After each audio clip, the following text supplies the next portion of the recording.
We are on chapter 13. Krishna is telling us the difference between the soul, the super soul, and the body. Krishna is very clearly explaining we are not the body, neither are we the super soul. And we are not the controllers of the body either. Material nature, we, the living entities, both are controlled by Krishna. So, go on to text 20, right? I think. Yes. Okay, text 20. So should I read? Yeah, Neha will only hear, she can't read. Okay. Prakartim purusham chaiva vidhi anadi ubhavapi vikaramscha gunamscha chaiva vidhi prakrti sambhavan. She's saying that we had to read 19. 19.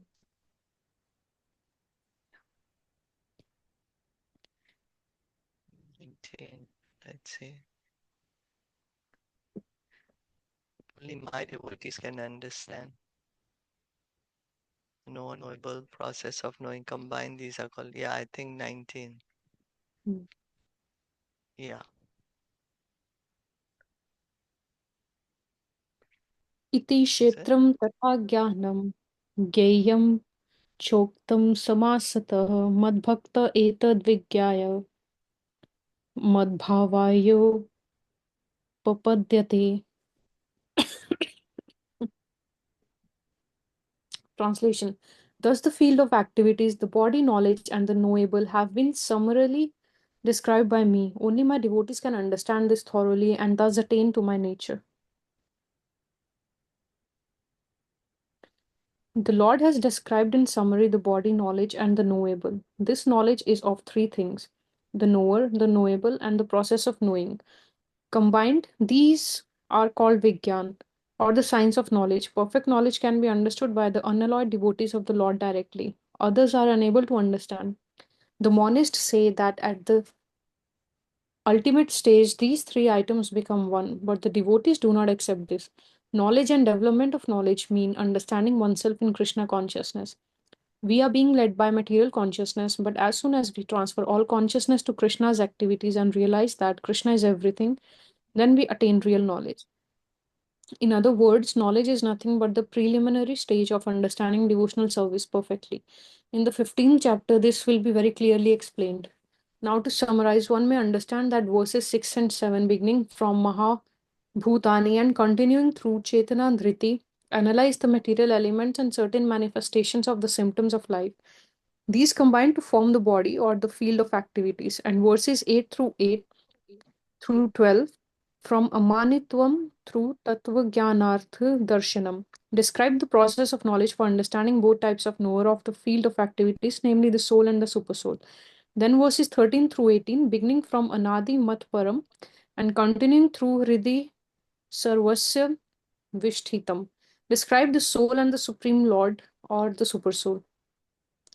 Thus, three items have been described: the field of activity, the body, the process of understanding, and both the soul and the supersoul. It is especially described here that only the unalloyed devotees of the Lord can understand these three items clearly. So, for these devotees, Bhagavad Gita is fully useful. It is they who can attain the supreme goal, the nature of the Supreme Lord. Krishna, in other words, only devotees and not others can understand Bhagavad Gita and derive the desired result. So, what is Krishna saying here in this verse? Krishna is What saying is that the field of activities? body, Hmm. mm, And who is the knowable? knowable is our soul and super soul. Yeah. And what's knowledge? Knowledge is about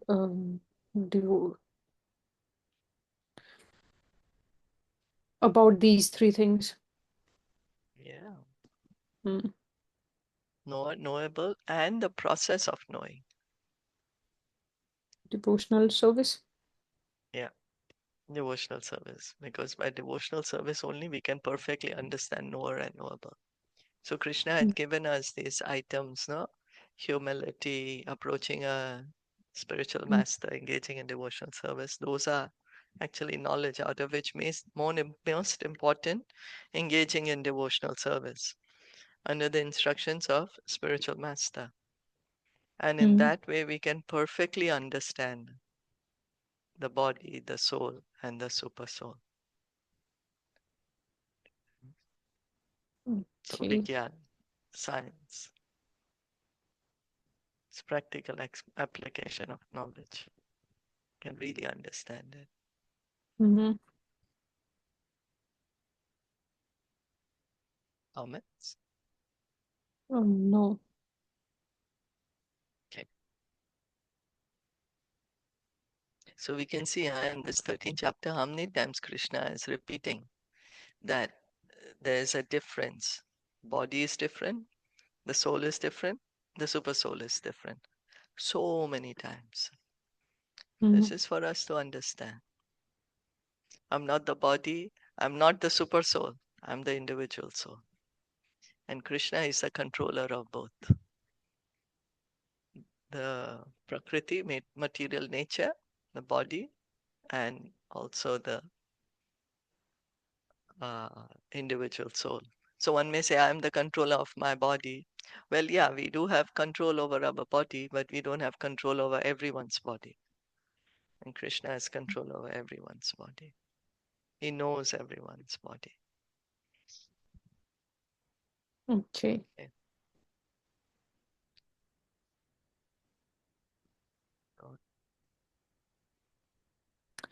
So, प्रकृतिं पुरुषं चैव विधि अनादि उभाव अपि विकारांश्च गुणांश्चैव विधि प्रकृति संभवान्. Translation. Material nature and the living entities should be understood to be beginningless. Their transformations and the modes of matter are products of material nature. Purport. By the knowledge given in this chapter, one can understand the body, the field of activities, and the knower of the body, both the individual soul and the super soul. The body is the field of activity and is composed of material nature. The individual soul that is embodied and enjoying the activities of the body is the Purush or the living entity. He is one knower and the other is the super soul. Of course, it is to be understood that both the super soul and the individual entity are different manifestations of the Supreme Personality of Godhead. The living entity is in the category of his energy, and the super soul is in the category of his personal expansion. Both material nature and the living entity are eternal. That is to say, that they existed before the creation. The material manifestation is from the energy of the Supreme Lord, and so also are the living entities. But the living entities are of the superior energy. Both the living entities and material nature existed before this cosmos was manifested. Material nature was absorbed in the Supreme Personality of Godhead, Mahavishnu, and when it was required, it was manifested by the agency of the Mahat Tattva. Similarly, the living entities are also in him, and because they are conditioned, they are averse to serving the Supreme Lord. Thus, they are not allowed to enter into the spiritual sky. But with the coming forth of material nature, these living entities are again given a chance to act in the material world and prepare themselves to enter into the spiritual world. That is the mystery of this material creation. Actually, the living entity is originally the spiritual part and parcel of the Supreme Lord, but due to his rebellious nature, he is conditioned within material nature. It really does not matter how these living entities or superior entities of the Supreme Lord have come in contact with material nature. The Supreme Personality of Godhead knows, however, how and why this actually took place. In the scripture, the Lord says that those attracted by this material nature are undergoing a hard struggle for existence. But we should know it with certainty from the descriptions of these few verses that all transformations and influences of material nature by the three modes are also productions of material nature. All transformations and variety in respect to living entities are due to the body. As far as spirit is concerned, living entities are all the same. oh, do we understand here? Hmm.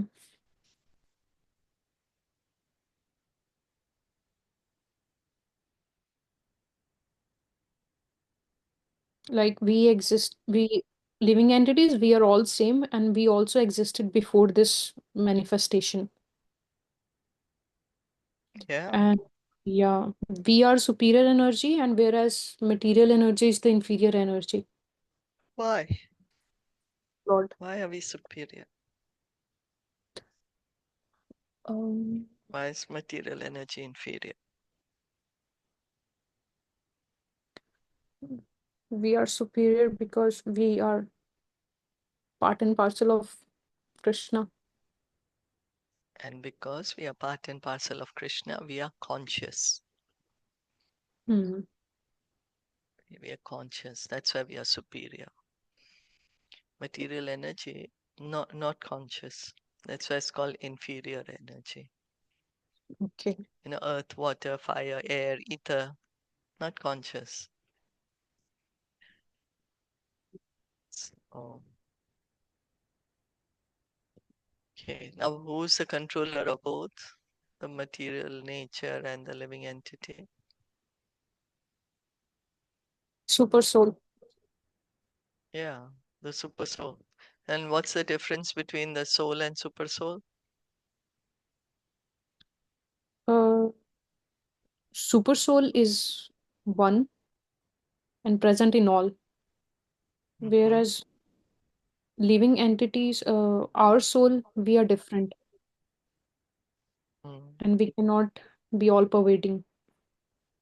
Yeah, that's right. Mm. And you say we are part and parcel, right? We are Mm. parts and parcel.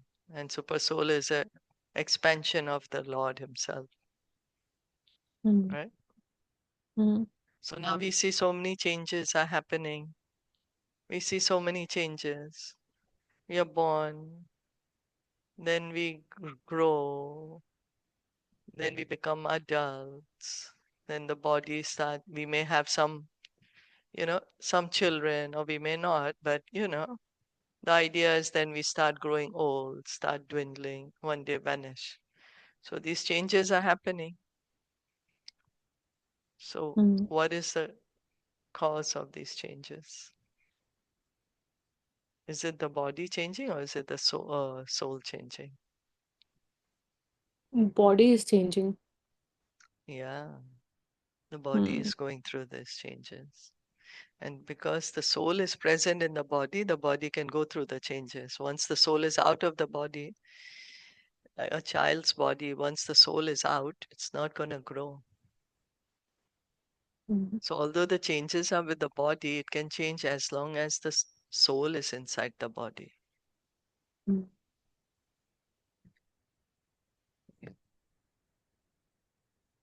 So, then,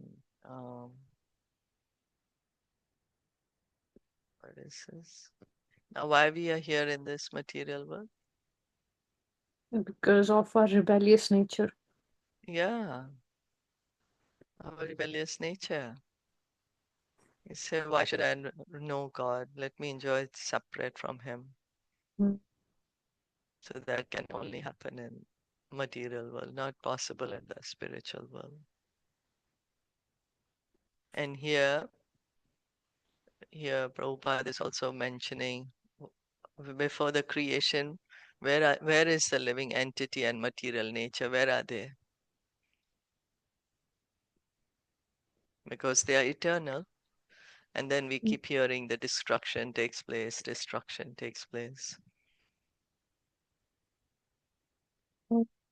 We are rest. We, Hmm? I don't know. We are resting in the body of Mahavishnu. Mm. Vishnu. When the annihilation takes place, everything is wrapped up again in Mahavishnu's body. So, like how at night we go to sleep in our rooms, in our beds, that sleep may be 6 hours, 8 hours. But when the annihilation takes place, depending if it's total or partial, the living entities sleep in the body of Mahavishnu for millions of years Mm. and then wake up again. And then again, if the desire is there to enjoy this material world, again we are put in this material creation to give a chance. Give a chance what? To correct our consciousness, to purify our consciousness, to understand what? Understand that we are part and parcel of God, that we don't belong in this material world, that we actually need to be in the spiritual world. So then we need to act in that way. That is devotional service. Then, when one has perfectly understood this, one is uh, completely purified, then one is gone to the, goes back to the spiritual kingdom. It's like, somebody does something against the law, government law, then they're put Mm, in prison. So, prison is actually a facility to correct the wrong behavior. mm, And after the wrong behavior is correct, then the person is again let loose in normal society. Till the time the wrong behavior is not correct, not let loose in normal society, because then they're going to be a nuisance to society and also a threat to their own self. Because again, they may end up doing more terrible things than previous. So then prison is a chance to reform. So mm, similarly, this material world is a chance for us to reform, mm. purify our consciousness. Any thoughts, comments? No. Mm, No. okay, let's go on then.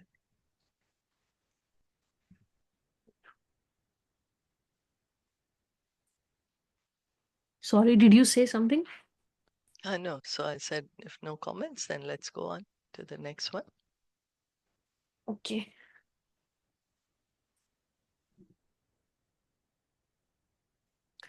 कार्य कारण कर्तृत्वे हेतु प्रकृतिरुच्यते पुरुष सुख दुःखानां भोक्तृत्वे हेतुरुच्यते. Translation. Nature is said to be the cause of all material causes and effects, whereas the living entity is the cause of the various sufferings and enjoyments in this world. Purport. The different manifestations of body and senses among the living entities are due to material nature. There are 8,400,000 different species of life, and these varieties are creations of the material nature. They arise from the different sensual pleasure of the living entity who thus desires to live in this body or that.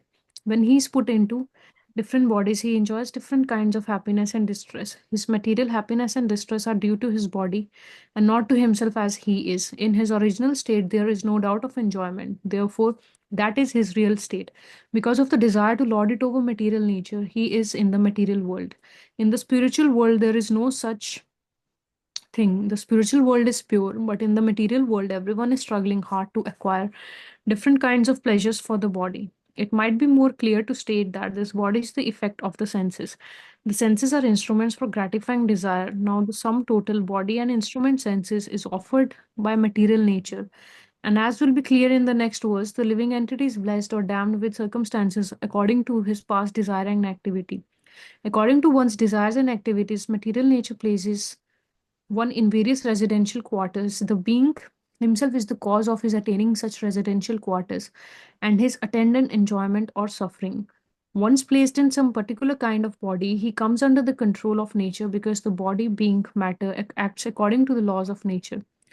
At that time, the living entity has no power to change that law. Suppose an entity is put into the body of a dog. As soon as he is put into the body of a dog, he must act like a dog. He cannot act otherwise. And if the living entity is put into the body of a hog, then he is forced to eat stool and act like a hog. Similarly, if the living entity is put into the body of a demigod, he must act according to his body. This is the law of nature. But in all circumstances, the supersoul is with the individual soul. That is explained in the Vedas. Mudaka Mundak Upanishad 3.1.1 as follows. Dvasvo Suparna Sayujaha Sakhaya. The Supreme Lord is so kind upon the living entity that he always accompanies the individual soul and in all circumstances is present as the super soul or Paramatma. Hmm. So how do we understand from this word?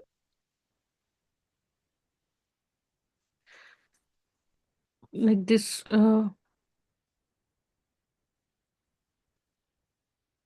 like we are the causes of our suffering and enjoyments as well. Yeah, Yep. yeah. And how is that? How is it that we are the cause of it? Um, because of our sense gratification Yeah, to enjoy. that's right. And so because of different types of sense gratification, then what happens?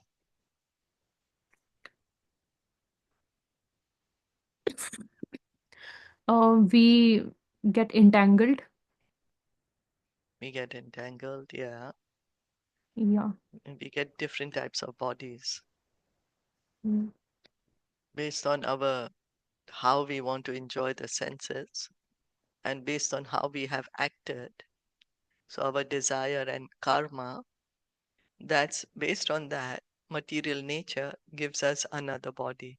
After we die, leave this body, how will we get another body? Based on how we have acted in this life and our desire. So desire and karma. Then suppose one is acting in this, although in the body of a human being, but the activities are like that of an animal, the consciousness is like that of an animal. Then material nature says, well, you're acting like an animal, so let me give you a suitable body in which you can act more, you can enjoy more in that body. And then that's how then is put in the body of an animal. And then when one is put in the body of the animal, then one starts acting in that way. Put in the body of a dog, one will act as if one's a dog. Although we are the soul, when we are put in the body of a human being, we are walking on two legs, we are eating with our hands. When we are put in body of a dog, we walk on four legs. We don't eat with our hands. Just put our mouth in the food. In the body of a pig, we are eating all sorts of things.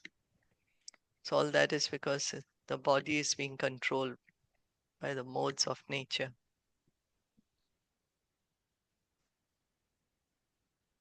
So that's how we are bringing different kinds of sufferings to ourselves. And happiness also, if we have acted piously, then we can have more enjoyment, you know, Mm. higher enjoyment. So that's how it's in our hand. So, but then why is Krishna giving us so much knowledge? Is so that we can act in such a way that our next body can be a spiritual body. There's no need to get a material body in the next life. Because then in the spiritual world, the spiritual body is not subjected to birth and death. It's never going to die. Spiritual body, there's no disease, there's no anxiety. Uh, yeah, it's a world which is eternal, which is full of knowledge, which is full of bliss. There's complete happiness there. Here in this world, there's karshati. It's a hard struggle for existence. Each of us has to struggle hard to survive here in this material world, but not in the spiritual world. Just by being in the spiritual world, one feels happy. Here in the material world, we have to do something to make ourselves happy. In the spiritual world, the atmosphere is such that you just feel happy. And then, of course, Krishna is there, the devotees are there. So the happiness just keeps on increasing and increasing, unending happiness. Mm. Yeah. So then, based on how we want to enjoy the senses, we get that kind of a body. What particular senses we want to enjoy. Mm. Then depending on that, we may get body of a tree or of a lion. Want to enjoy meat eating, then get a body of a lion. Want to enjoy sex, then get body of a pigeon. You know, like that. Okay. Yeah. Mm. Right. And so then what about the super soul? Then Super soul is this, present in every hmm, body. yeah, yeah, he's present in everybody. He's kind, right? Mm. He's not saying, oh, now you're going in the body of a pig, so dirty, now I'm not going to come with you. Mm. He's transcendental always. His position is always transcendental. He's always Mm. the super soul. He always remembers his position. Never forgets. We forget. We start thinking, oh, I'm a pig now, or I'm a woman, I'm this and I'm that. The super soul is always transcendental. And out of his compassion, his kindness, he's always there with us. Mm. Is that okay? Yes. Okay, let's stop here. Okay. The next one is a famous verse. Purusha Prakritostohi. Read it tomorrow. Bhagavad Mm. Gita ki jai, Srila Prabhupada ki jai, Gaur Bhakta Vrinda ki jai, Hare Krishna.